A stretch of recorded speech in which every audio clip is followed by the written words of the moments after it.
Bem-vindos a mais um debate do ciclo EduTalks, uma iniciativa da EduLog, da Fundação Belmiro de Azevedo. Neste debate apresenta o tema: estão as escolas preparadas para a autonomia e flexibilidade curricular? Esta é uma expressão que já entrou no léxico dos professores e das escolas e é algo que já está legislado e a funcionar no terreno e que, no entanto, parece suscitar ainda algumas dúvidas, e é por isso que aqui estamos. Os meus convidados são a professora Ariana Cosme, da Universidade do Porto, que é consultora do Ministério da Educação para o Programa de Implementação do Novo Modelo da Autonomia e Flexibilidade Curricular na Escola e é coordenadora do estudo avaliativo sobre a implementação e generalização deste programa. A professora Carlinda Leite, também da Universidade do Porto, que foi membro da equipa que acompanhou o projeto de gestão flexível do currículo e a sua generalização na reorganização curricular do ensino básico. O professor João Barroso, da Universidade de Lisboa, mas que também é um homem do Norte e que foi responsável pelo estudo sobre a autonomia e gestão das escolas em 1997 e que esteve na base da legislação aprovada sobre esta matéria, e o professor Filinto Lima, que é presidente da Associação Nacional dos Diretores de Agrupamentos e Escolas Públicas, é também diretor do agrupamento de escolas Dr. Costa Matos em Vila Nova de Gaia e é um agrupamento que entrou no projeto piloto do projeto de autonomia e flexibilidade curricular. Antes de partirmos para a nossa conversa, vamos apresentar uma pequena reportagem que ilustra o tema que nos traz.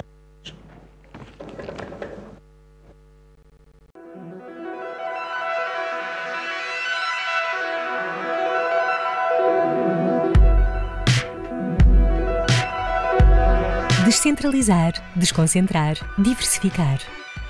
Foi assim que, na sequência do movimento de democratização da educação no pós-25 de Abril, a Lei de Bases do Sistema Educativo enquadrou os princípios organizativos do sistema educativo português. Seguiram-se vários diplomas legais que procuraram definir o grau de autonomia na administração e gestão das escolas portuguesas, numa altura em que a autonomia da escola era definida como a capacidade de elaboração e realização de um projeto educativo em benefício dos alunos e com a participação de todos os intervenientes no processo educativo. Desde então, tem sido intensa a produção legislativa, com avanços, recuos e desvios ao ritmo das mudanças ministeriais. Projeto de autonomia e flexibilidade curricular. Foi esta a expressão mais recente a entrar no léxico dos professores. O projeto mais importante para a escola do futuro são os projetos da flexibilização e da autonomia. Mas o que é, afinal, o projeto de autonomia e flexibilidade curricular? O projeto de autonomia e flexibilidade curricular concretiza-se na possibilidade de as escolas organizarem as atividades letivas de um modo diferente, com novos modelos de organização pedagógica. E porquê dar às escolas mais autonomia e flexibilidade curricular? Hoje temos uma população ativa ainda bastante jovem, em que uma grande percentagem não concluiu o ensino secundário. Por outro lado, somos ainda um dos países da União Europeia, da OCDE, em que mais se reprova. Para promoverem o sucesso educativo, as escolas têm agora a possibilidade de fundir parcialmente algumas disciplinas, ou mesmo criar disciplinas novas, respeitando as matrizes curriculares de base.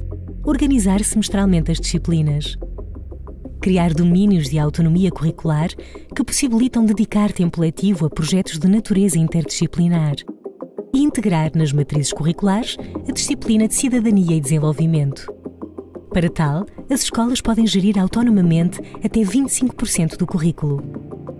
A flexibilidade curricular permite assim ancorar as aprendizagens em práticas pedagógicas mais significativas para o aluno, como o trabalho interdisciplinar, o trabalho em projetos ou o trabalho de grupo.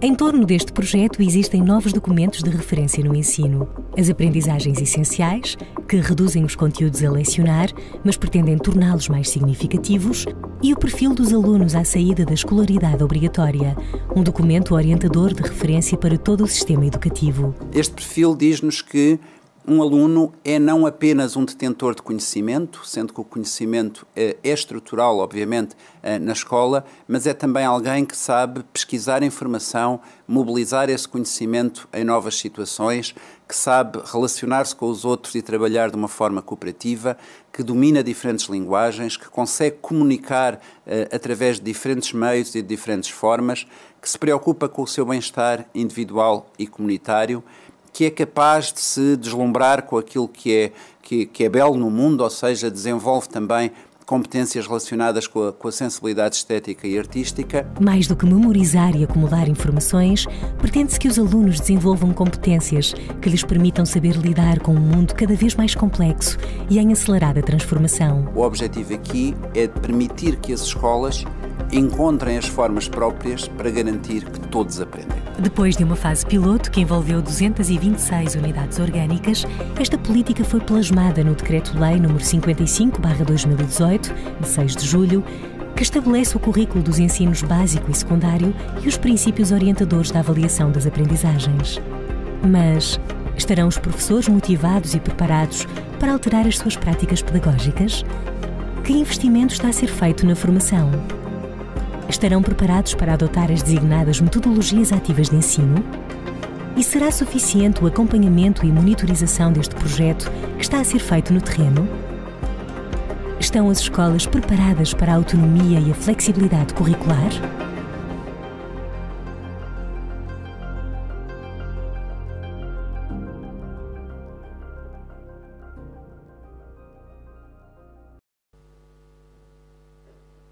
Ora, muito bem.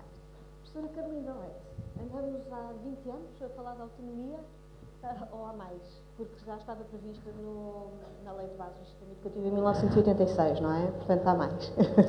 E eu devo dizer que eu sou professora, eu comecei a minha atividade profissional em 1973-74 e, portanto, acompanhei a mudança da escola quando, após o 25 de abril de 74, se pretendeu que a escola e a educação fosse democrática. E, na altura, há muito tempo atrás, a verdade é que esta ideia de que se as escolas e os professores tiverem poder de decisão curricular, poder de decisão dos projetos, há mais possibilidades de se conseguir uma educação de sucesso para todos, ou pelo menos para a grande parte dos alunos, e também se conseguir que, ao mesmo tempo que os alunos aprendam, se conseguir uma formação mais global.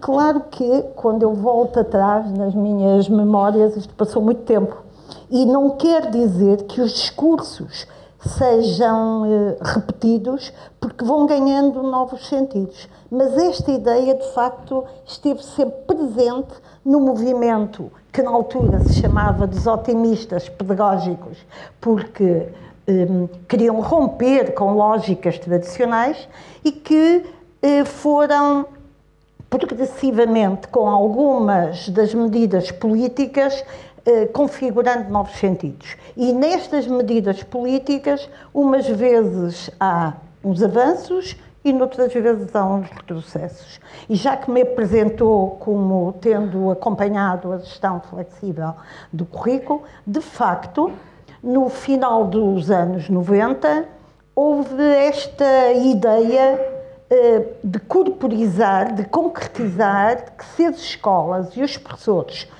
tiverem poder de decisão, portanto, este conceito de agência, aliás, o próprio agora OCDE, no programa 2030, fala nesta agência enquanto capacidade transformadora e, de facto, já nos anos, em 1997, com este projeto da gestão flexível de currículo, se pretendia reconhecer as escolas e os professores como decisores curriculares. E esta medida política, ela foi antecedida de um grande debate nas escolas, da reflexão participada dos currículos, que permitiu depois ser experimentada e ser configurada na reorganização curricular dos anos 2001. A verdade é que também nestes novos sentidos houve retrocessos, não é? E algumas das medidas que tinham sido tomadas para apoiar as escolas e as pessoas nesta tomada de decisão, que não é fácil, ou que não foi fácil, nesta medida política de retrocesso, acabaram com isso. E estou só para dar alguns exemplos, estou-me a lembrar do trabalho cooperativo dos professores. Todos nós sabemos que para se concretizar com sucesso qualquer estratégia de inovação ou qualquer inovação educacional, é preciso poder, é preciso saber e é preciso querer. E, portanto, as medidas políticas podem influenciar positivamente ou podem ajudar a retroceder. Mas depois não bastam as medidas políticas. De facto, é preciso querer e é preciso depois também saber. E numa tradição escolar portuguesa, em que aos professores por tradição era pedido que cumprissem apenas o que lhes era prescrito, não é fácil passar-se deste registro para o registro de decisão. E, portanto, sabemos que isto só é possível quando existem culturas escolares, culturas institucionais, que criam condições para um trabalho de suporte, de apoio, trabalho cooperativo entre os professores. Professor João Barroso, este foi o principal desafio, os professores, quando se tentou aplicar a gestão? Só para contextualizar um pouco, quer dizer, isto estávamos em 96, sim, 97, e o Ministro Marcelo Grilo queria implementar a autonomia nas escolas e então encomendou-me um estudo e eu fiz o estudo, a parte teórica, a parte prática, e depois entreguei e o Ministério então é que assumiu a responsabilidade de concretizar. E, portanto, a reflexão que foi feita nessa altura foi muito tentar mostrar, em primeira mão, que muita da autonomia que o Ministro pretendia dar à escola já era praticada pelas próprias escolas. E nesse sentido, eu distinguia na autonomia decretada e a autonomia construída. E a autonomia construída era uma coisa que se encontrava em várias escolas, não em todas as escolas, em vários professores, e que já vinha desde o princípio do século XX, não é? Portanto, quer dizer, sempre encontramos numa certa solidão que o professor tinha na sala de aula. Essa solidão era também o momento em que o professor estava com os seus alunos, do enfim sós com os seus alunos, e que sentia que podia praticar inovações e que muitos deles praticavam. E nós... Eu tenho aulas desde o preparatório ao superior e, portanto, sempre tive essa noção de que havia colegas, e eu próprio, que tínhamos possibilidade de praticar muita inovação, muita autonomia, sem sermos autónomos. E isto era possível porque havia uma espécie de acordo de cavalheiros entre a administração e os professores nas escolas, em que a administração assumia a responsabilidade de dar a imagem de que era centralizadora, e essa imagem era, sobretudo, garantida na altura dos exames, onde todos os alunos tinham que responder às mesmas coisas ao mesmo tempo, e, portanto, era o supremo ideal da centralização, mas, progressivamente, abandonava os professores nas escolas, e porque não tinha inspectores suficientes para chegar à medida que as escolas, o número de alunos foi aumentando, e, portanto, os professores tinham, depois que entravam na sala de aula, a ilusão de serem autónomos e, muitas vezes, a realidade de serem autónomos. E, portanto, este conceito de autonomia construída é importante porque a autonomia existiu antes de haver decretos sobre a autonomia. E eu, nesse estudo, procurei situar-me nessa realidade dos dois conceitos, e que a autonomia decretada fosse o reconhecimento, em primeira mão, da autonomia que já existia. Isso era de facto, fundamental. E, portanto, a primeira conclusão que eu gostaria de tirar era que a autonomia flexibilidade curricular que se fala hoje é importante porque há todo um conjunto de normativos, de legislação, que vão no sentido de promover a autonomia, mas ela só existe se os professores forem autónomos. E essa era a questão que eu acho que é a primeira questão fundamental desse meu estudo, que era reconhecer a autonomia que já existia. Sim. E hoje, o que é que significa a autonomia? Se pegarmos na história que a professora Carlinda e o professor João Barroso foram trazendo, percebemos que é também uma caminhada de apropriação por parte de um sistema que se democratiza apenas há 45 anos. Não é? E foi um caminho fantástico. Nós fizemos em 40 anos o que outros países demoraram 150 anos a fazer. E traz inseguranças, traz angústias, porque alguns viveram sempre uma cultura de autonomia, por via do que são os seus valores, do seu entendimento do que é profissão, mas outros não. Como se havia consciência que isto não era decretado, ficava um bocadinho em território de ninguém. Neste momento nós vivemos, eu entendo, um bom momento. Um momento em que se reconhece que também o facto de estar determinado por decreto, esta autorização a ser livre, pode trazer melhores condições para que se consolidem ciclos que, como dizia a professora Clinda, já começaram há alguns anos atrás. E depois as políticas educativas nisto são implacáveis. Umas vezes convidam à liberdade da gestão curricular, outras vezes convidam ao afunilamento para a aplicação curricular. Neste momento vivemos um tempo, para alguns assustador, que é o de convite, quase de condenação à liberdade. Não é? E se nem todos estão prontos para a autonomia, imaginemos que alguns vão viver isto de forma muito angustiada. Houve um bom sinal. Primeiro porque isto, sobretudo, reconhece caminho feito pelas escolas. Um caminho que já era impossível de parar. Havia escolas que tinham mantido, apesar dos ciclos de afunilamento e um pouco mais autoritários, tinham mantido um trabalho relativamente livre, o que é o serviço aos alunos. O que está aqui sempre em causa é o serviço aos alunos e o serviço ao melhor sucesso possível, ao projeto de democratização da escola portuguesa, a um projeto de verdade de justiça social. Porque são sempre os mesmos os que reprovam, são sempre os mesmos os que abandonam precocemente a escola, portanto isto atravessa sempre as decisões de professores e de diretores. Neste momento, o que o decreto e este quadro normativo possibilita é um outro respirar da escola para práticas de trabalho mais flexíveis, mais cooperadas, sobretudo mais contextualizadas ao perfil de cada escola, de cada território. Há aqui um sinal positivo, é que o documento e estes documentos são experimentados com o apoio voluntário dos diretores das escolas. E, portanto, o que foi também uma surpresa, porque quando o Secretário de Estado convida algumas escolas a experimentar, responderam massivamente. Né?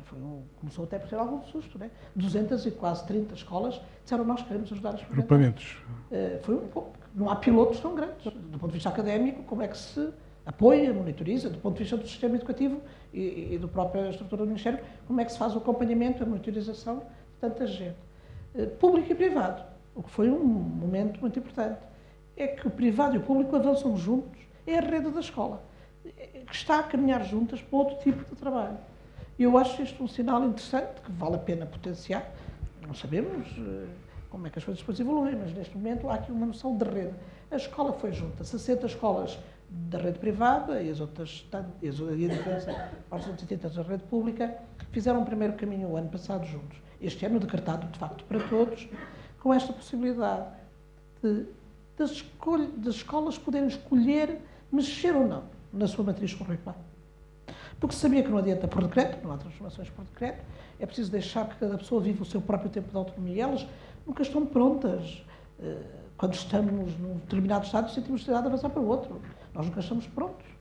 É assim mesmo. Isto é o que é a lei da vida. E, portanto, não vamos esperar por estar prontos. Estamos prontos à medida que nos apropriamos do tempo da liberdade, do pensar a escola, do desfazer a noção da turma, do desfazer a noção de aula. Não é uma coisa que se prepara antes. É uma coisa que se vive. E se vai encontrando respostas. Paulatinamente. Neste momento, o que o quadro normativo prevê é que todas as escolas públicas e privadas, nos primeiros anos de cada ciclo, se orientem a partir de um novo referencial para o currículo. É um referencial para o currículo, como dizia a professora Carlinda, que cumpre também o projeto de educação 2030, não é? É entender que um jovem do século XXI não é alguém que aplica informação, não tem sentido nenhum, é alguém que pensa, não é? Que tem uma bateria de conhecimento que lhe permite pensar melhor a seguir e adquirir mais conhecimento.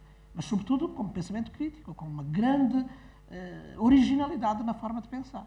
O século XXI trará aos nossos jovens profissões que não existem hoje. Desafios profissionais, desafios pessoais, desafios familiares, desafios culturais, que não é possível prever hoje. Portanto, a escola altera-se enquanto configuração um espaço de formação. É, sobretudo, formar para o que pode vir a acontecer, e isso diz respeito a cada indivíduo. Portanto, ele tem que pensar bem, ser original, de facto, a questão da singularidade que é importante, criativo. E isto traz outro desenho para a escola, um desenho que cada escola, eu acho que encontrará a seu tempo, desde que lhe sejam dadas condições, oportunidades. A maior das oportunidades foi esta. Eles estão autorizados a pensar. Agora é preciso criar condições para que eles possam fazer este caminho. E as condições são ao nível da formação inicial à formação contínua de professores. Dos recursos, por aí fora, depois são as outras circunstâncias.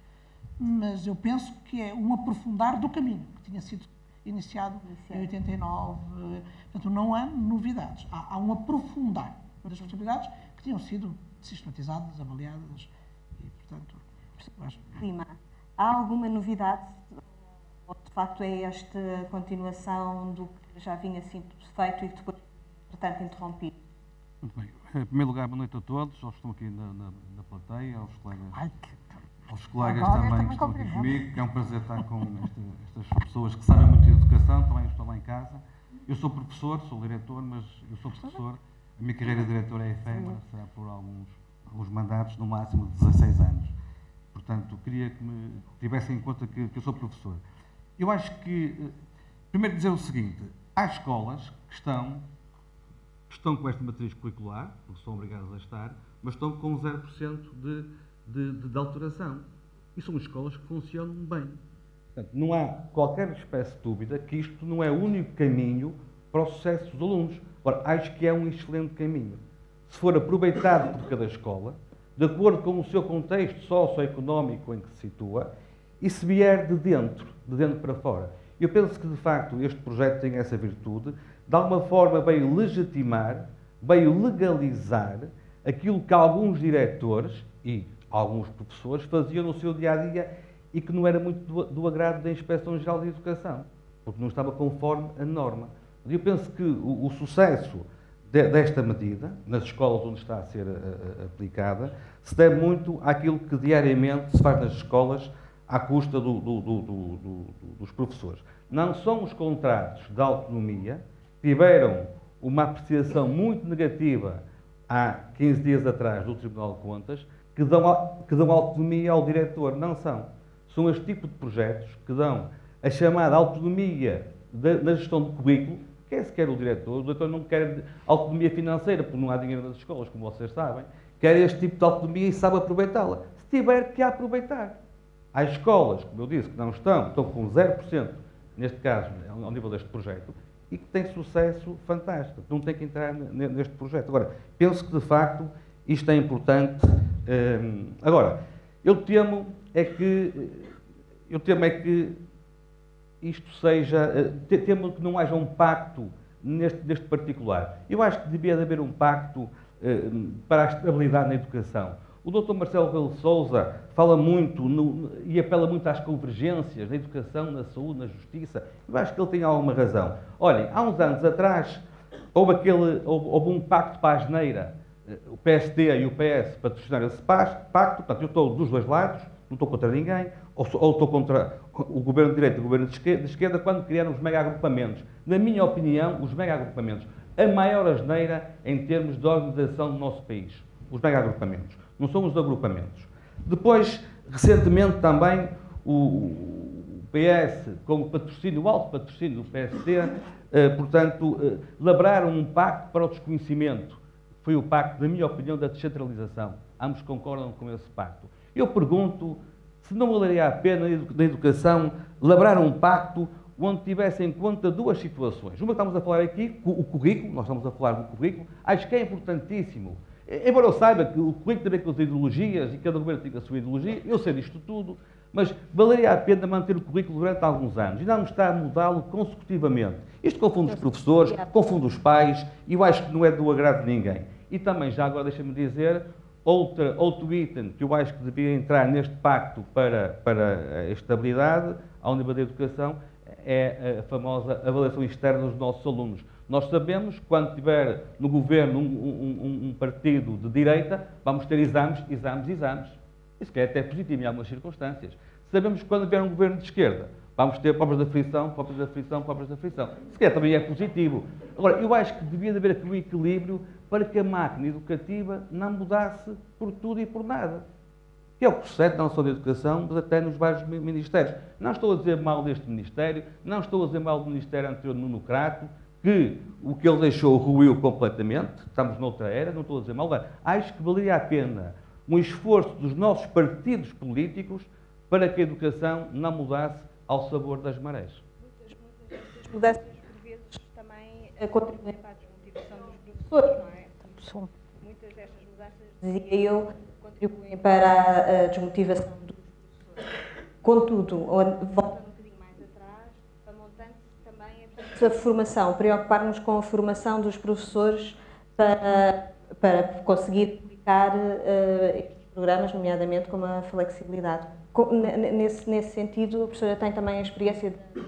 Está-me a perguntar a mim por eu ter mais idade, é? Não. Experiência da formação de professores. Ter acompanhado o sistema em várias... De facto, eu tenho acompanhado o sistema educativo desempenhando os mais diversos papéis, desde professora de ciências e de matemática, foi como comecei a carreira, a orientadora de estágios, em várias funções. Inclusivamente em alguns órgãos de gestão das equipas ministeriais. E, de facto, o que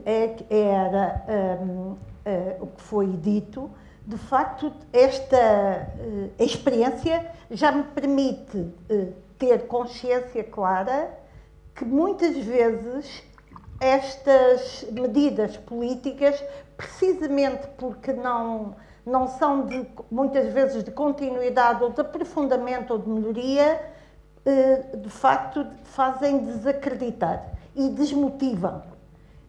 Apesar de tudo, eu tenho de reconhecer, e não é por estarmos aqui perante uma Assembleia de Professores, é que, por exemplo, o contacto que eu agora tenho tido com as escolas e com os professores, é recorrente dizerem que os professores estão aborrecidos, zangados com o sistema. Mas, apesar de zangados e não contentes com o sistema, a verdade é que, do ponto de vista profissional, continuam a assegurar um ensino de qualidade. Sucesso do sistema. Aliás, basta quando nós falamos com alguns colegas de outros países sobre o sistema público, porque o privado espera-se que seja bom. Porque, inclusivamente, o privado pode conseguir a sua equipa docente e pode constituir uma equipa que lhe ofereça garantias. No público, nós sabemos que isso não acontece. Apesar de tudo, os climas institucionais interferem imenso. Não é por acaso que muitos estudos mostram o papel que têm as lideranças de topo e as lideranças intermédias na configuração de projetos educativos de sucesso. E, portanto, de facto, as medidas políticas nem sempre são tão simpáticas como a organização de um sistema educativo e de um currículo escolar que seja gerador de sucesso. Quando se fala na autonomia, não é para ser independente. Aliás, nenhum de nós acredita nisso. Quando se fala em autonomia, é para se fazer melhor e, portanto, a exigência a cada professor e a cada escola é superior àquela que se esperaria que fosse o resultado quando às escolas e aos professores é apenas pedido que cumpram aquilo que é prescrito. Ou seja, quando é feito um currículo à prova do professor. E o que o sistema educativo tem reconhecido em algumas das políticas educativas, é que os currículos feitos e as organizações escolares feitas à prova dos professores, ou seja, em que os professores são apenas meros técnicos que cumprem o que está prescrito, não resultam. E, portanto, esse sistema gerou abandono escolar, insucesso, etc. E, portanto, é acreditando nos professores que estas políticas existem. E, por sorte do sistema, muitos dos professores ainda continuam a desempenhar este papel. Mas, de facto, e respondendo à pergunta que me fez, de facto, o contacto que eu tenho com os professores muitas vezes o desacreditar por o não reconhecimento do papel que têm enquanto configuradores, enquanto projetistas, enquanto agentes e não enquanto meros técnicos ou enquanto meros atores. Aliás, é por isso que eu não uso a expressão atores educativos. É porque, de facto, os professores são agentes educativos. E o que se lhes pede com esta medida é precisamente isto. É que, face àquele currículo que é prescrito e que regula o sistema educativo português, que os professores funcionem como agentes de decisão, que usem o seu poder de agência, o seu poder de decisão curricular, para configurarem e concretizarem um currículo que permita melhores aprendizagens do que se o papel deles fosse um mero técnico e que permita uma formação mais global. E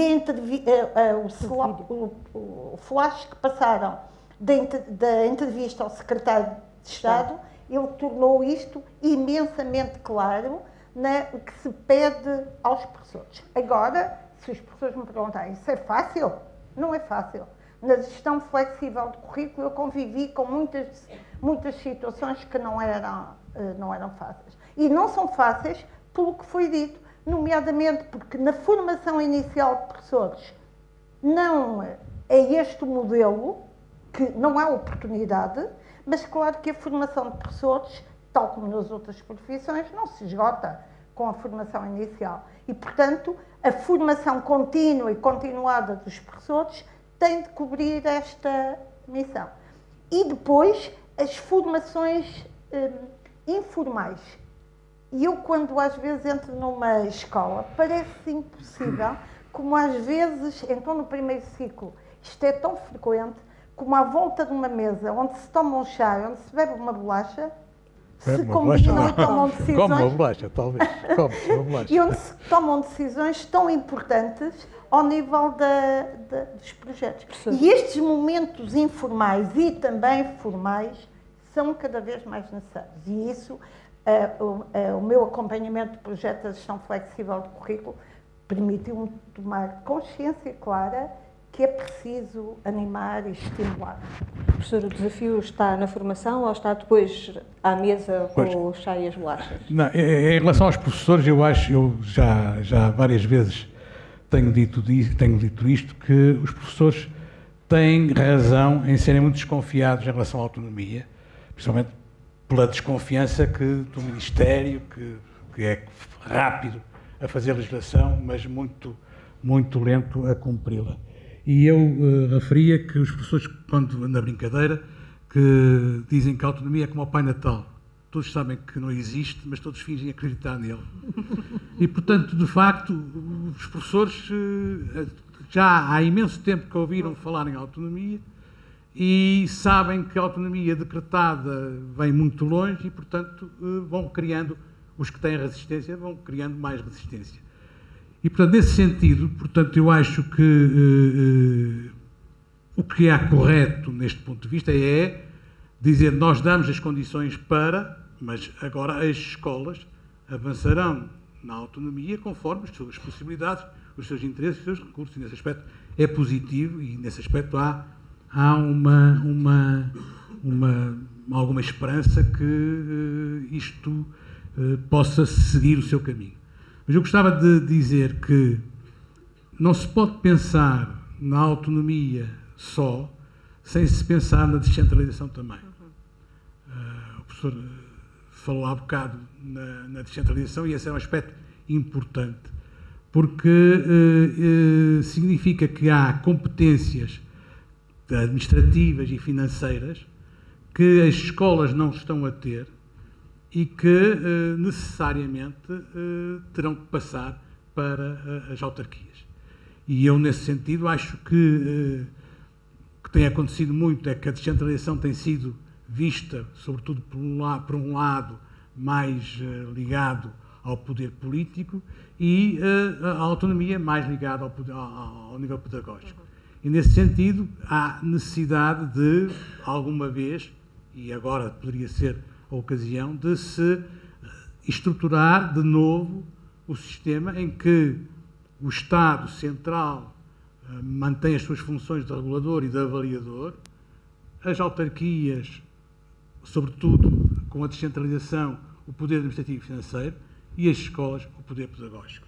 Isso não é um discurso que seja comum a toda a gente, mas acho que, nesta altura, ou se tenta conjugar as forças que existem, ou então se quando cada um começar a trabalhar para o seu lado, não chegam a lado nenhum. E, portanto, acho que está-se a avançar, de facto, na autonomia pedagógica para as escolas.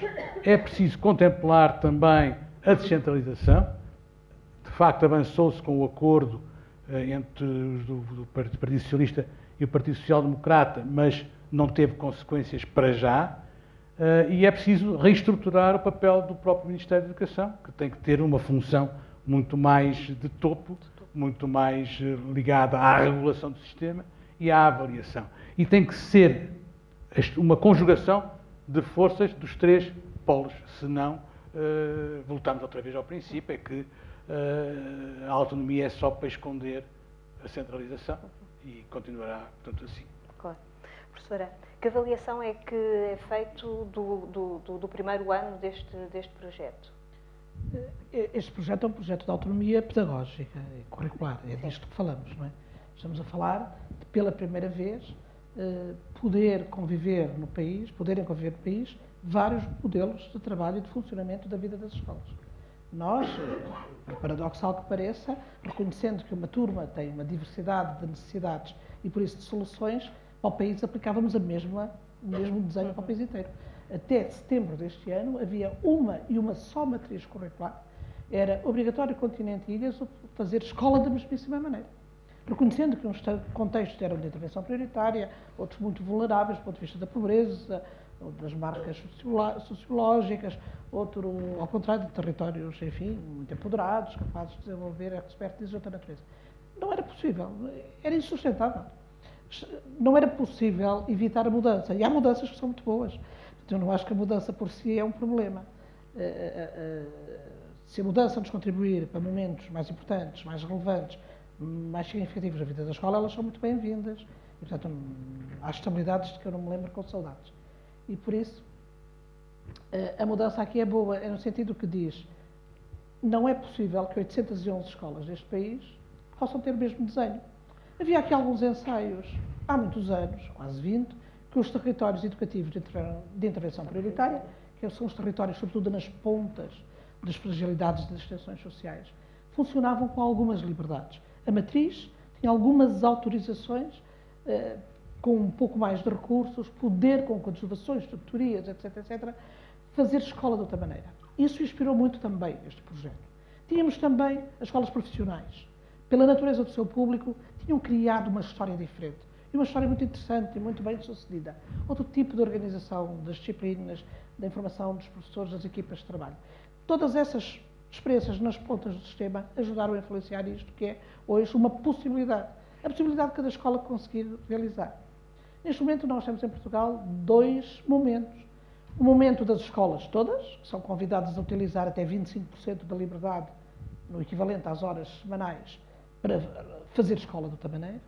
E um outro piloto mais pequenino, só de 7 agrupamentos, que estão mesmo com 100% de autonomia curricular, sempre ao nível da autonomia pedagógica, porque é evidente, depois falta o resto, né? Claro. Mas com autonomia pedagógica, a poder experimentar ainda mais longe o que pode ser servir o seu território.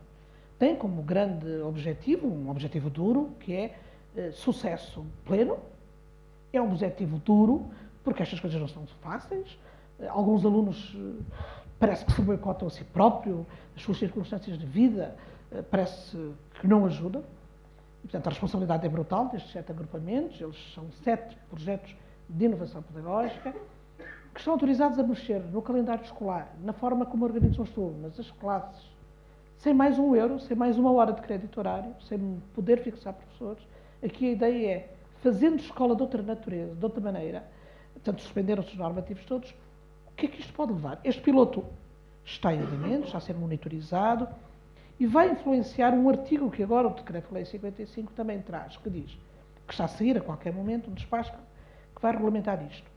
Que escolas que tenham massa crítica, história e capacidade de resposta podem ter mais que 25% de autonomia. No entanto, há outras, como dizia o professor Filinto, e é verdade, há outras que não querem. Reconhecer que a história das 811 escolas do país é diferente e tem direito a ser diferente é, no meu ponto de vista, muito importante. E o estudo que fiz, com este primeiro ano de trabalho, mostra isto mesmo. O território é desigual, é diversificado, é diferenciado. E mesmo as 211, ou 14, ou 16, entretanto foram ficando, que se ofereceram para experimentar, fizeram um ano diferente. Nuns o ano foi logo a grande velocidade, porque já traziam velocidade.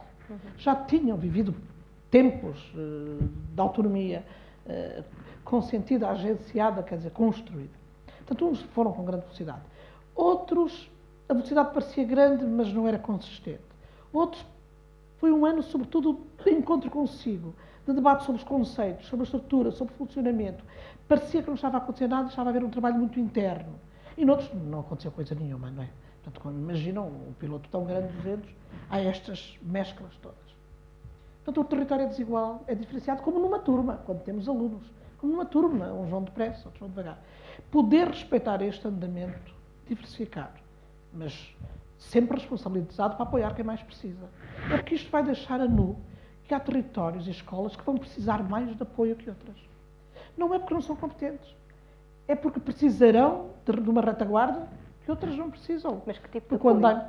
Por parte do sistema, até por parte da administração, das comissões de acompanhamento e de monitorização que foram criadas.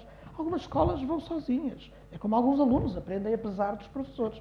Portanto, há escolas que, apesar do decreto, vão bem. Né? Portanto, acho que, e esta é uma expressão fantástica do Dr. João dos Santos, do fundador da Casa da Praia. Há alunos que aprendem apesar de nós. E outros aprendem connosco. E outros não aprendem por nossa causa. Portanto, há escolas que, com ou sem decreto, vão do seu caminho. Outras a precisar e a dar sinais que precisam de ajuda. Não é? Mas, para mim, eu entendo que é uma boa oportunidade esta, porque é a oportunidade em que se autoriza a escola a fazer o seu caminho, com a responsabilidade que isto traz. E é, sobretudo, não é tanto a autonomia, é a responsabilidade da escolha que tem trazido grandes angústias à escola. Quero dizer à professora Carolina, são mais de 40 anos, a profissão constrói-se na solidão.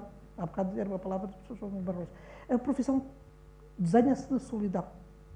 Estamos a falar agora de colaboração, abrir as portas, fazer juntos escolas, a rede de escolas, não é? Outros professores, partilhar as nossas dúvidas, os nossos resultados. E isto traz tensões. Por outro lado, num espaço naturalmente tenso, é que a escola cobra-se um grande projeto educativo. É o projeto dos nossos alunos, é o projeto das nossas gerações. Portanto, é expectável que o que façamos bem feito. Apesar destas tensões internas e das externas, ele é um terreno com tensões. Do estudo, o que é que eu entendi, sobretudo, de muito desafiante, que não sendo surpresa se confirma? Os alunos gostam da escola. Os alunos gostam dos professores. E eu ouvi centenas, milhares de alunos, centenas de professores. Os alunos gostam de escola, confessavam que agosto é um mês chato, que parece que não termina, porque apetece logo que chegue setembro para voltarem à escola. No primeiro momento, quase que ingenuamente, eu pensei, para voltar às aulas. Não, isso não. Para voltar à escola, para voltar aos professores. Os alunos falam positivamente dos seus professores. Quando eu pedia uma figura segura na vossa vida, pudessem chamar, no momento de dificuldades, um professor. Qual é o problema dos alunos? As aulas. Se gostam da escola, gostam dos professores e não gostam das aulas, nós percebemos que esta oportunidade de liberdade curricular tem que ser, sobretudo, sobre as aulas. E por isso que estamos todos convidados a pensar, construir a aula de outra maneira. E à pergunta que quase sempre respondia desta maneira, qual é o problema das aulas, então? É que eles falam o tempo inteiro. Nós, os professores. É que eles explicam tudo. E nós percebemos que a natureza da aula tem que se transformar. Na linha do que outros projetos, outros momentos a escola já viveu. Mais trabalho de projeto, mais trabalho, mais ação, mais atividade, sobretudo ouvi-los mais, pô-los a participar. Afinal, é o seu tempo de escola, não é o nosso. Também é o nosso, e a gente ajuda nisto. E nós fazemos a diferença e nós somos importantes. Mas há sempre uma questão, falou dos professores e dos alunos, que são os pais. E os pais, professor Filipe, os pais muitas vezes ficam preocupados com estas mudanças todas, porque depois como é que eles vão responder aos exames? E depois onde é que fica o sucesso escolar dos nossos filhos? Sim, este projeto, eu acho que a nível do ensino secundário, aliás, o projeto piloto disse isso, poucas escolas aderiram neste projeto. Porquê? Porque nós estamos reféns do acesso ao ensino superior, estamos reféns dos exames. Eu, aliás, até acho que o terceiro ciclo, o ensino secundário, é um ciclo meio perdido, da ideia que estamos a estudar de uma forma intensiva, ou estamos a ensinar de uma forma intensiva para os exames, para entrar na faculdade, mas não passa disso. Isso é muito redutor. E os pais, de facto, cobram-nos esta situação. Mas há constrangimentos, para além deste que eu agora referi, por exemplo, um constrangimento recente em relação a este projeto. O concurso de professores é de 4 em 4 anos, como todos sabemos. O ano passado foi o primeiro ano da implementação deste projeto e houve um concurso de professores, ou seja, as equipas educativas, que os diretores, que os professores até formaram de alguma forma, evaporaram-se. Ou seja, o sistema não ajuda ou não ajudou a consolidar as equipas educativas existentes nas escolas no âmbito deste projeto, pelo menos o ano passado. Eu penso que o próximo concurso será daqui por 2 ou 3 anos e portanto, agora, de facto, foi uma situação que não agradou nada às escolas e não ajudou, na minha opinião, a cimentar este projeto que é de muito interesse nas escolas, nas próprias escolas. Depois também queria dizer, nós estamos aqui a falar muito de autonomia, que é muito importante, a autonomia da gestão de currículo, é importantíssima, este projeto traz isso. Eu também gostaria que avançássemos, a doutora Ariana Cosme, meta lá uma cunha, lá em Lisboa, para a autonomia administrativa. Porquê é que os diretores das escolas, porquê é que os conselhos pedagógicos não podem formar as turmas como entenderem? Bem, eu não estou a falar daquilo que o bocadinho falou lá no PIPS, não é nada disso. Mas eu vou dar um caso muito concreto. Porquê é que estamos sempre reféns do número de alunos por turma, número máximo? Porquê é que o Governo, porquê é que o Ministério da Educação não atribui a cada escola um número máximo de turmas por ano de escolaridade? E assim provava que acreditava nos seus diretores e nos seus professores.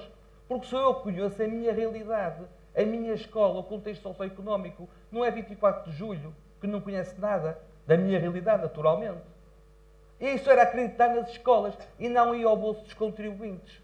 Porque se eles me dissessem assim, tu para o ano vais ter somente 10 turmas de sétimo, eu não podia fazer 11, tinha que fazer 10. Mas tinha que fazer 10 turmas com 15 alunos. Se eu assim entendesse que seria melhor para o processo ensino-aprendizagens, turmas com 30 alunos, que funcionam, algumas delas, como vocês sabem, até bem. Eu acho que isto era da autonomia administrativa que eu acho que falta um pouco às escolas. Porquê é que eu não posso ter, por exemplo, que já existem algumas escolas, é verdade, aquilo que eu tanto sonho para o meu agrupamento, são períodos semestrais. Acho que isso influencia, e depois posso provar se me perguntar, no sucesso educativo dos alunos. Eu acho que influencia. É a minha opinião. E as escolas têm isto também. Porquê é que eu não posso optar por esse tipo de situação? Com o Decreto-Lei 55 pode. Já pode. Não, posso optar por disciplinas semestrais. Não estou a falar nisso. Estou a falar em períodos letivos semestrais. Em vez de termos 3 períodos semestrais, termos só 2 períodos semestrais. Eu acho que não posso. Se me provarem que posso, eu rendo-me à evidência. Há coisas que têm que ser paulatinas. Ou de velas inteiro, porque houve várias escolas que pediram isto. Eu também acho que há coisas que têm que ser com muita calma, muita avaliação. Ou de velas inteiro, é o conselho inteiro, está a experimentar. Eu sei. Para depois perceber, 3 ou 4 anos depois, se tem sentido. É que estamos a falar de rupturas significativas. Eu sei, mas é uma situação que eu muito gostaria de ter. Eu sei, e também vou já justificar, que para além da autonomia, eu acho que as escolas precisam de 2 coisas muito importantes. A autonomia é importante, temos algumas, já vimos que sim. Tempo. É preciso ter tempo para implementar estas medidas. Não nos podem cobrar, não nos podem dizer as escolas com autonomia, então, como é que estão as aprendizagens? Qual foi a melhoria? Precisamos de tempo. E, peço desculpa, também precisamos de recursos, de mais professores, mas de mais técnicos, de mais assistentes operacionais, que fazem muita falta às escolas. Portanto, as escolas precisam de autonomia, é muito importante, de tempo para implementar estas medidas. O 54 necessita, que é o diploma da escola inclusiva, de muito tempo. Não é de um dia para o outro que se implementa um projeto que eu acho que está bem pensado, mas vai demorar a ser bem implementado. As escolas estão a fazer tudo por tudo para que as coisas corram bem, e não há dúvida, eu penso que foi o Dr. João Barroso que há bocadinho falou, nós de facto temos em Portugal professores fantásticos, é verdade, ou foi a professora Carlinda, temos professores fantásticos que de facto fazem muito mais para aquilo que são obrigados. Eu até acho que, por exemplo, a componente não letiva jamais deveria ser gasta com apoio aos alunos, por exemplo, mas pode ser, vocês sabem. Eu acho que devia ser para exercício de cargos. Eu acho que os professores, a partir dos 40 anos de idade como era antigamente, mereciam já ter aquelas 2 horas de redução na sua componente letiva. Perdemos isso, como vocês sabem. Só a partir dos 50 anos é que nós temos uma redução de 2 horas. E também acho que os professores, a partir dos 60 anos de idade, se assim entendessem, até a idade da reforma, poderiam ter somente componente não letiva. É uma profissão de altíssimo desgaste.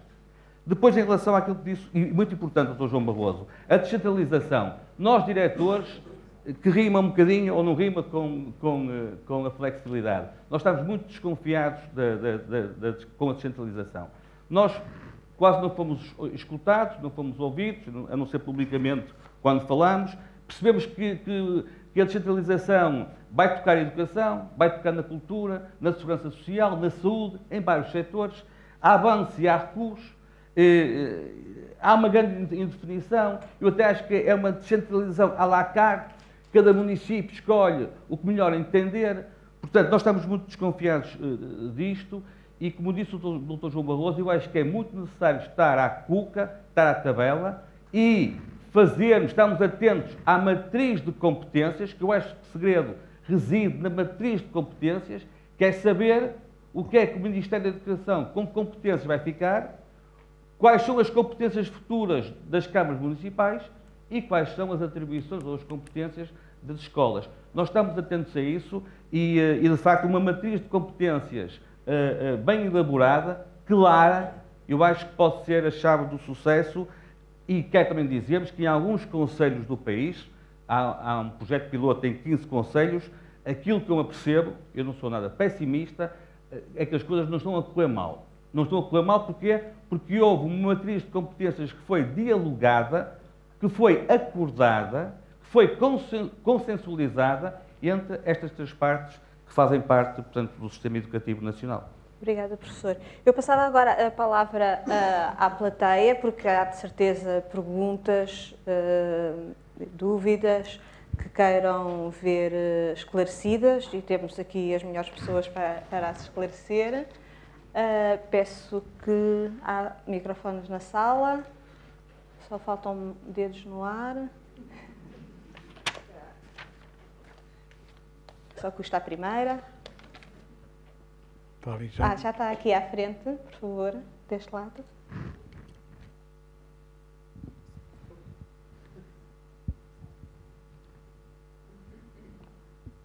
Peço que se identifique. Se faz favor. Olá, boa noite. Me chamo Ivan, eu sou professor de programação para crianças.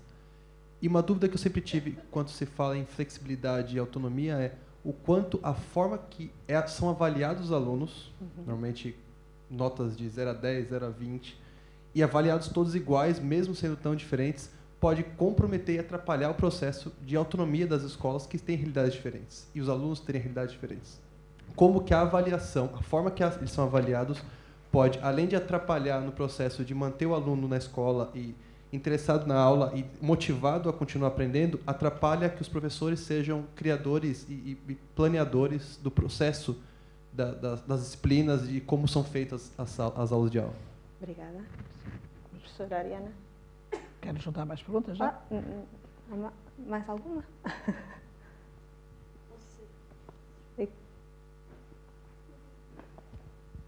Juntamos? Duas questões. Sim. Muito boa noite, sou professora de Física e Química e também de um bocadinho desta nova disciplina, não é disciplina, mas área de conhecimento. Sou parte de uma escola privada piloto, desde o ano passado, e nós tentamos cruzar várias disciplinas, portanto, nós deslocamos o currículo para esta nova área de conhecimento e surge muito ponto de encontro com o colega, a avaliação. Aquilo que nós deslocamos para esta nova área de conhecimento, portanto, eu deixo de estudar, por exemplo, nas ciências, deixo de estudar na física e química, vou avaliar como.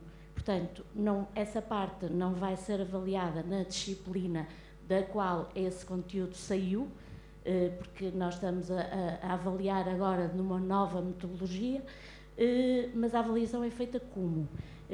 Sinto por parte das minhas colegas das disciplinas algum receio nessa parte que foi deslocada para esta área de conhecimento, como é que nós estamos a avaliar.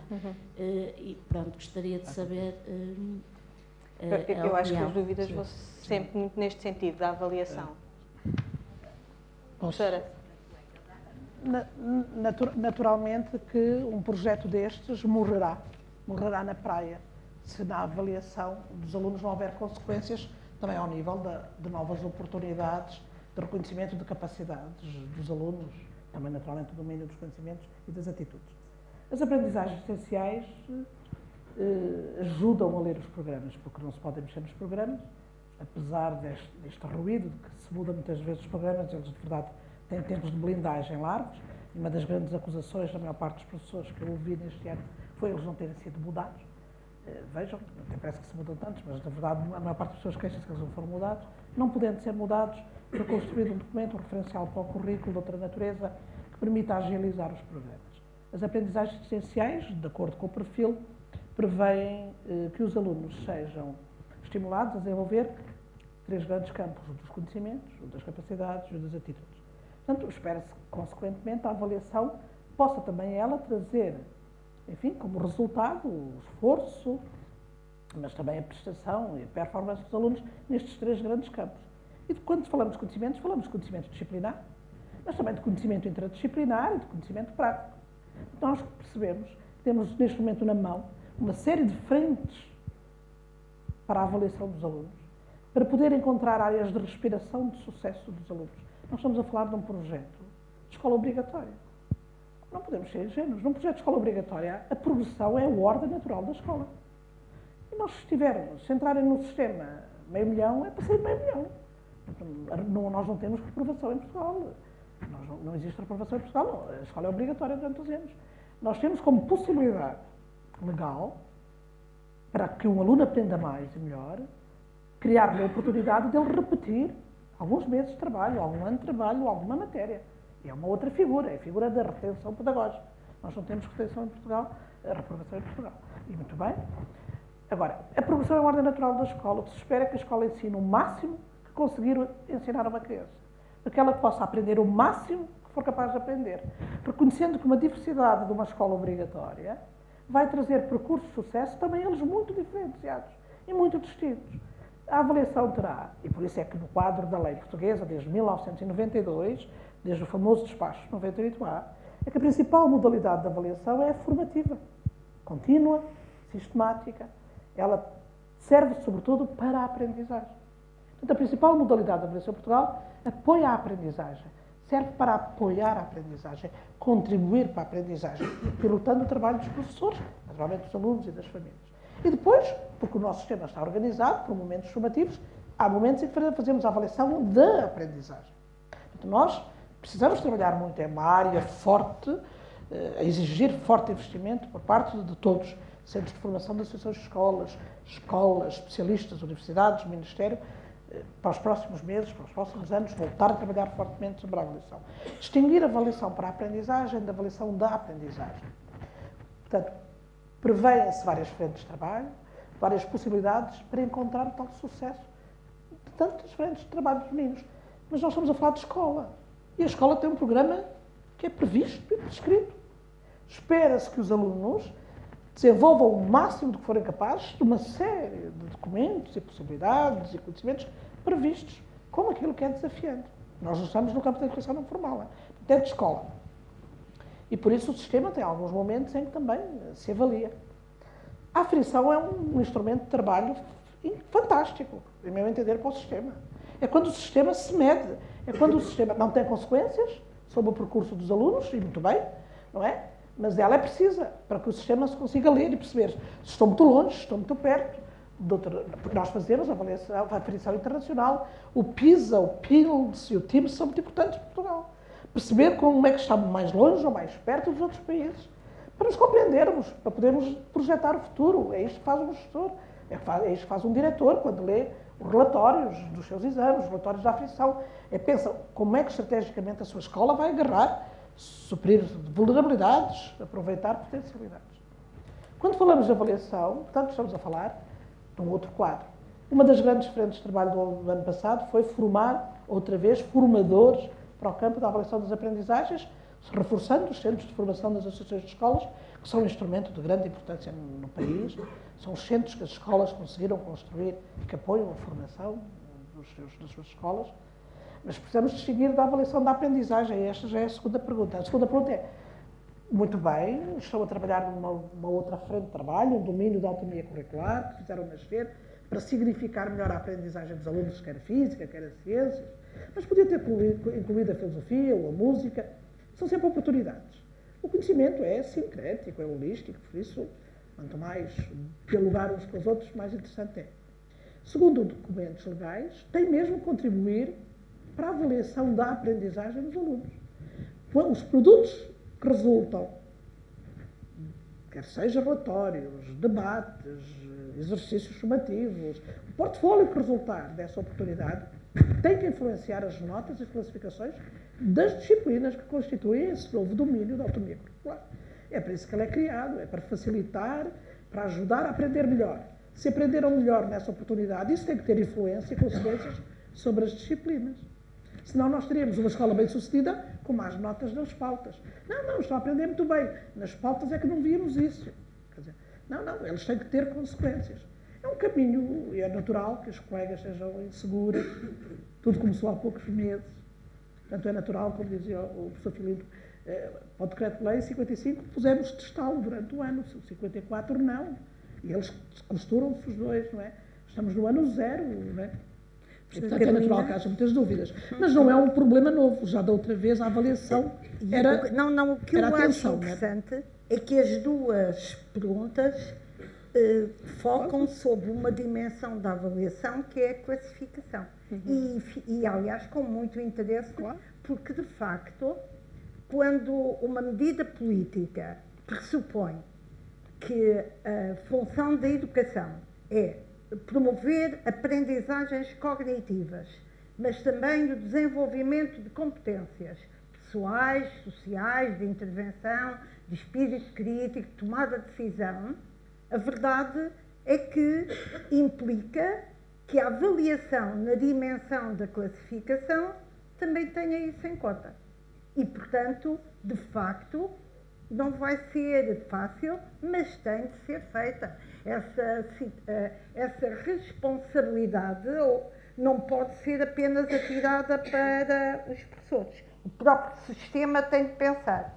Mas, de facto, esta medida política, tal como outras, mas ganhando fortemente este sentido, pressupõe que a avaliação seja, por exemplo, as escolas tomarem decisões e os professores, nesta configuração de currículo, implica uma dimensão da avaliação diagnóstica essencial. Ninguém se envolve num projeto, ninguém toma uma decisão para fazer melhor, para promover mais aprendizagens, para promover uma formação global e mais ampla do que apenas um currículo prescrito de igual modo para todo o território nacional, se não fizer um diagnóstico das situações que lhes permita tomar decisões. Portanto, é mais trabalho, evidentemente, mas também nós usamos o nosso poder de agência. Por outro lado, aqui está muito claro nesta política que a avaliação é necessário fazer uma avaliação das aprendizagens pelos motivos que a doutora Ariana acabou de expor, mas também é preciso esta avaliação contínua que permita, no dia-a-dia, ir utilizando os dados da avaliação para promover a aprendizagem e como aprendizagem. O Schwartz, já há muitos anos atrás, dizia que, em vez de serem classificados os alunos, deviam ser classificados os professores ou avaliados pelas condições que criam para que os alunos se autoavaliem. E se nós pensarmos por nós próprios, se cada um de nós se autoavaliar, eu preciso muito menos de uma avaliação externa, porque eu própria me autoavalio e tomo decisões. Isto não é bem assim, o Freire ensinou-nos que é sempre numa relação com os outros. Mas eu agora vou tomar isso. Portanto, em extremo, se o sistema tivesse um grau de desenvolvimento de acreditar em todos nós, em todas as escolas, e se também todos nós tivéssemos esta competência, de facto o sistema podia recorrer a processos de autoavaliação. Aliás, há países onde não há tantos exames como cá. Apesar de tudo, e eu devo dizer que em todos os debates que se debate exames sim ou não, eu fico sempre em cima do muro e encontro vantagens para um caso e desvantagens, porque tenho de reconhecer que eu vivi uma escola, portanto, se eu comecei a ser professora em 73, vejam quando eu frequentei essa escola. E eu frequentei uma escola, a minha instrução primária era que a escola e o sucesso era só para os alunos da frente e que eu os de trás só os via apanhar reguadas dos professores e eu própria fui socializada na ideia de que eles não tinham direito de estar ali porque não estavam a fazer o que a professora queria e não estavam a aprender. Estava à frente. E eu estava à frente. E só conhecia os de trás quase pelas reguadas. Não é? Portanto,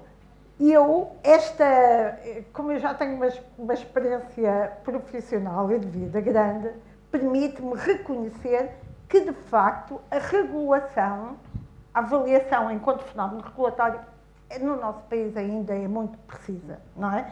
É de tal forma que, quando começaram as provas de avaliação ferida, o diretor-geral do Básico, na altura, que era um académico, aliás, uma pessoa excelente, o Paulo Abrantes, e eu próprio não era muito adepto dos exames, e quando o próprio ministro impôs as provas de aferição, e ele dizia, se nós conseguirmos, eu via sempre o aspecto positivo, se conseguirmos que as provas de avaliação aferida sejam elas próprias estimulantes e que não fiquem apenas na medição da memorização e que analisem compreensões, poder de análise crítica, etc., isto pode ter um aspecto positivo para o sistema.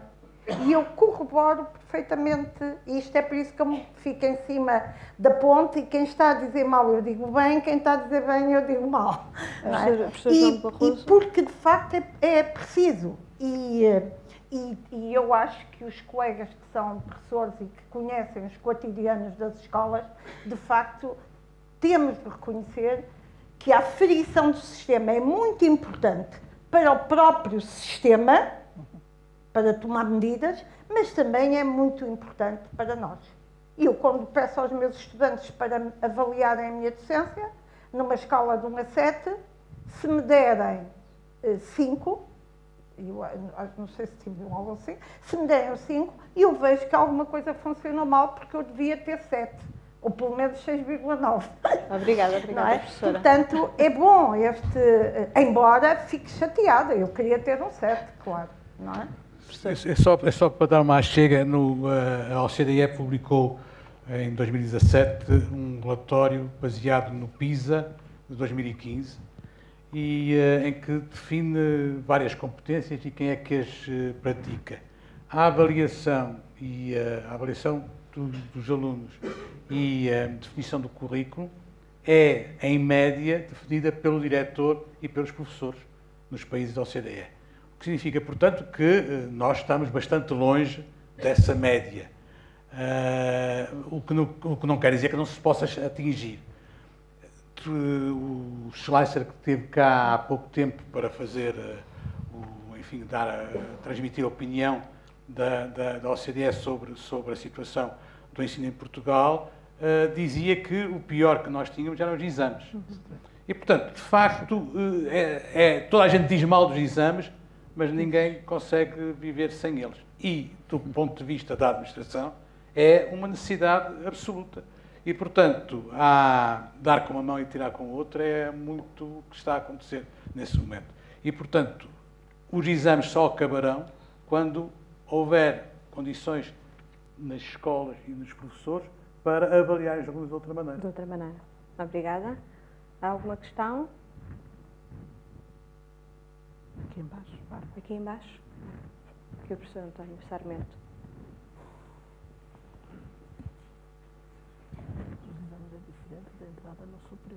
Muito obrigado, muito boa noite.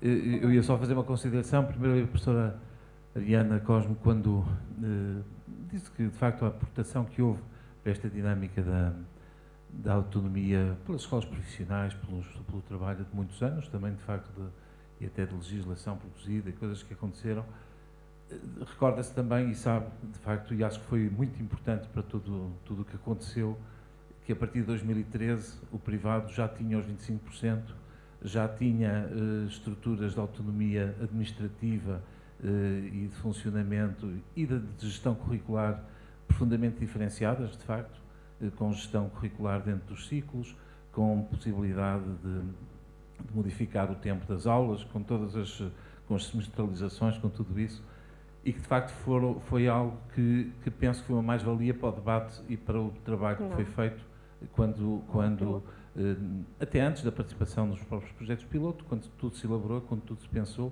e penso que isto só para referir que parece possível fazer-se de facto autonomia e que, portanto, não digamos que seja possível e fácil que as escolas públicas possam ter as capacidades e as possibilidades que tem efetivamente o privado na sua gestão, na sua autonomia de gestão, na sua capacidade de produzir, de ter equipas mais coesas, mais constantes, que possam dar continuidade aos projetos, mas de facto, se calhar algumas destas coisas são as coisas que a escola pública tem que fazer o percurso urgente e rápido de conseguir constituir para não ficarmos com a ideia de que, apesar de tudo, que o professor Felinto não acredita que é possível esta autonomia mesmo, porque só disse que temos esta dificuldade, temos aquela dificuldade, quando eu sei que ele acredita que esta autonomia é muito importante e muito útil.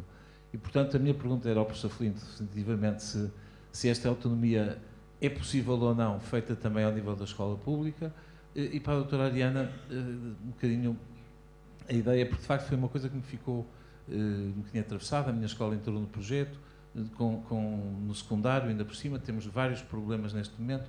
Os pais vão-nos cobrar os exames, vão-nos cobrar a avaliação, que ainda não está definida. Hoje tivemos uma reunião onde nos diziam, não, isto é muito simples, vocês quadram o perfil do aluno com as aprendizagens essenciais, com os programas, com as metas, e está lá tudo. Então não sabem como é que vão preparar os alunos para o exame. E quando alguém perguntou, olha, podia-nos dar esse documento? Não, cada um tem que elaborar esse documento. Portanto, estamos todos sem saber o que é que vamos fazer e o que é que vai acontecer. Obrigada. E a minha pergunta era, foi pouco um ano de piloto ou não? Porque me pareceu que sim. Quer dizer, pareceu-me que de facto teria havido mais possibilidade de se desenvolverem outras coisas, outras ideias, de aprofundar um bocadinho mais. Obrigada. Eu peço que sejam respostas rápidas. Sim, eu acredito neste projeto, se for essa a intenção de cada escola. Neste aspecto, o público não deve nada ao privado, neste caso concreto e noutros também, não é? Claro, nós estamos muito limitados na nossa autonomia. Reparem, um diretor de uma escola pública nem pode contratar professores, nem pensar, nem pode reconduzir um professor. Nem pode reconduzir um professor da escola pública. Aí vocês batem-nos aos pontos, no resto estamos conversados. Professora Ariana. Sim, eu entendo que o ano foi pouco.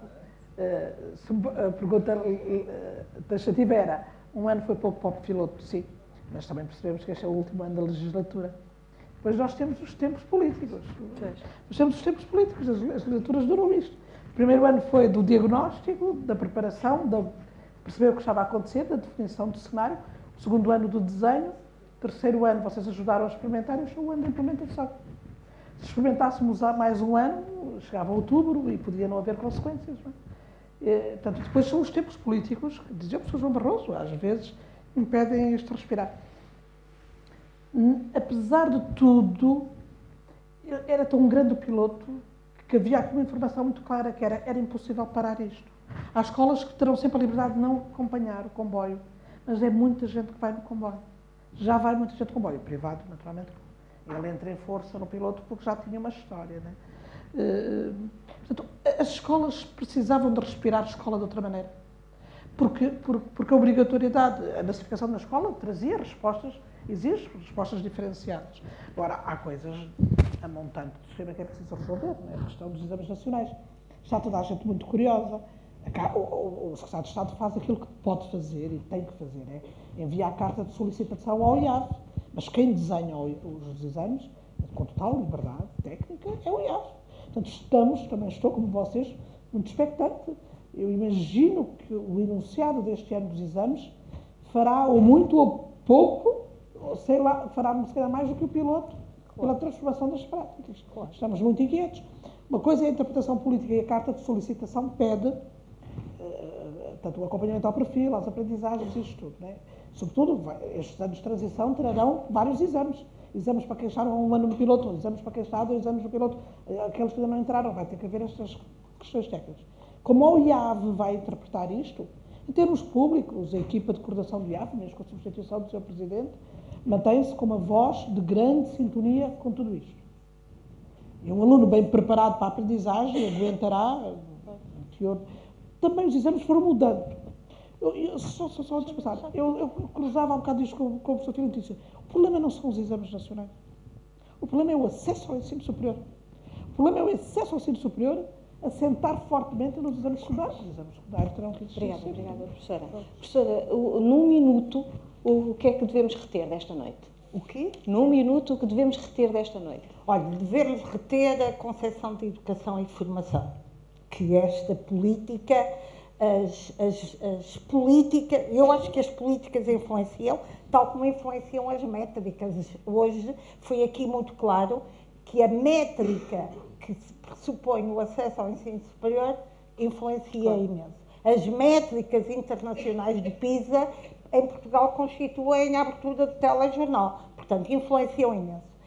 Mas para reter é a concepção de educação e de formação que esta política veicula, não foi, na minha ótica, não foi uma ruptura, foi, como eu disse logo no princípio, foi o desenvolvimento de novos sentidos, melhor configurada do que outras medidas políticas na altura, que têm tensões, mas também o cotidiano é feito de tensões. Não é a mesma coisa formar para conseguir que os estudantes aprendam e correspondam às metas de aprendizagem e formar, educar e desenvolver projetos no sentido que os estudantes desenvolvam as competências que são traçadas no perfil de saída do aluno à escolaridade obrigatória.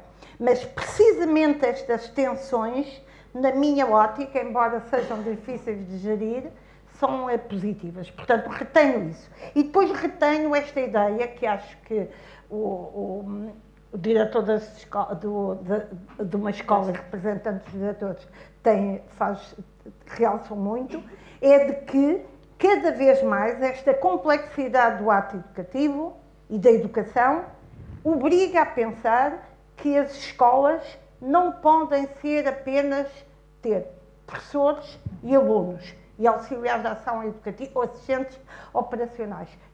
Cada vez mais têm de ter outros agentes educativos, psicólogos, assistentes sociais, técnicos sociais, licenciados em Ciências da Educação, que é um termo que não aparece, aparecem os assistentes sociais e que desempenham, os que têm entrado no sistema têm desempenhado um papel excelente enquanto colaboradores de promotores do desenvolvimento local. Obrigada, professora. Portanto, acho isso que para mim, isso foi o que este seminário reteve. E depois também o entusiasmo, professora. Só no minuto é difícil dizer. Eu acho que por um lado, há uma diferença muito grande entre o discurso e a prática, e acho que isso é notório. Sim. Nós no discurso avançamos muito, mas depois na prática ficamos noutro tempo e noutros modos. E acho que as coisas, para evoluir, tem que haver uma aproximação do discurso à prática. Eu acho Essa é a parte mais difícil e acho que é em relação à alteração curricular e à autonomia e à avaliação, é aquilo que é mais difícil de fazer. E diria, portanto, que para se aproximar essa prática do discurso que é muito otimista e que todos nós acreditamos nele, e a minha colega Adriana é muito otimista nesse aspecto, mas para que se aproxime isso, é preciso que os professores evoluam e que se formem, e isso é que é a dificuldade. Há um tempo necessário para que as coisas se vão mudando, e isso acho que nós gostaríamos que fosse mais depressa, mas tem que ser mais devagar. Claro. Professora? No minuto, isto não se faz sozinho. Eu retinha desta noite, estamos juntos. Vejam, fizemos parte de tantos movimentos destes e a importância de o fazermos juntos, discutirmos juntos. São escolas, são os diretores, são os gestores, são os académicos, são os investigadores, são os pais, é o público, é o privado. Este é um trabalho que não se faz sozinho. Nenhum professor pode continuar a pensar sozinho. Ele não merece essa solidão, sobretudo essa responsabilidade. Isto vai dar certo nas redes mais formais, mais informais, quem nos está a ouvir à distância ou não, vejam como é bom estarmos juntos nisto. Numa noite de trabalho. Obrigada, professor. Eu acho que o que aqui ficou realçado esta noite foi a elevada qualidade da escola pública, malgrado os constrangimentos que eu aqui enumerei e o António Sarmento apontou ali. Nós somos reivindicativos, queremos cada vez melhor e somos muito bons, mas podemos potenciar a qualidade que é excelente atualmente do ensino público se de facto tivermos políticas consequentes e se não tivermos mudanças de acordo com a alternância democrática, não é? Nós temos governo de esquerda, temos governo de direita. Eu achava que devia haver aqui uma corrida, a educação devia ser, em alguns sentidos, uma corrida de 100 metros, em que o governo anterior entrega o testemunho ao seguinte, pelo menos na área do currículo. É difícil, mas vamos lá chegar. Obrigada, professor. Muito obrigada a todos por terem estado aqui, também a quem nos acompanhou em casa. Nosso próximo encontro vai ser no dia 29 de maio e o tema será equilíbrio na distribuição regional do ensino superior. É esse o desafio que vamos colocar nessa altura. Muito obrigada e boa noite.